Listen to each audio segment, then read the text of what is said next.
Sarvamanthan news महाराष्ट्रामध्ये आपलं स्वागत। पाहूयात आजच्या टॉप 10 हेडलाईन्स।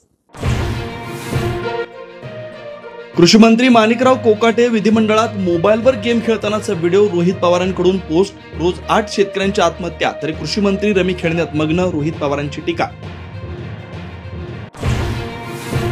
रमी नव्हे तर युट्यूबवरचा व्हिडिओ स्किप करत होतो, कृषी मंत्री माणिकराव कोकाटेंचं स्पष्टीकरण। कामकाज तहकूब झाल्यानंतरचा व्हिडिओ असल्याचा दावा, तर व्हिडिओ आला म्हणजे मी पाप केलं का, कोकाटेंचा सवाल।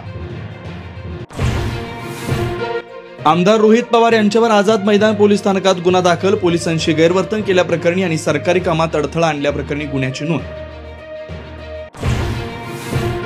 ठाकरे बंधू एकत्रच, राजला कधी भेटू शकतो, उद्धव ठाकरेंचं स्पष्टीकरण। कोणाला काही प्रॉब्लेम आहे का, ठाकरेंचा प्रतिसभा, तर युतीचा योग्य वेळी योग्य निर्णय घेऊ, ठाकरे यांची स्पष्टोक्ती।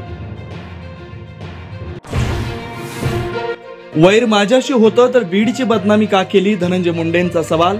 200 दिवस न बोलून डबल सेंचुरी झाल्याचं उद्विग्न उद्गार। विरोधकांच्या ज्योतीनं लोखंड वेतरणार नाही, शायरीत नमूद।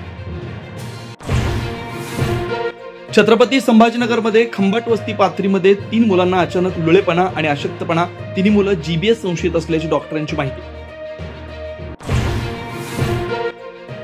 व्हेनेझुएलाचं आर्थिक संकट आणखी गडद। व्हेनेझुएलाचे 1381 बोलीवर चलन म्हणजे भारताचा 1 रुपया। ट्रकमधून नोटा उधळत असल्याचा व्हिडिओ व्हायरल।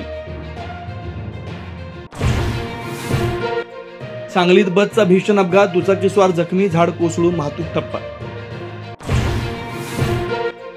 शाळा महाविद्यालयांमध्ये विद्यार्थिनीच्या सुरक्षिततेसाठी पोलिसांचं प्रबोधन। पोलीस काका दिदी संकल्पनेला उत्स्फूर्त प्रतिसाद।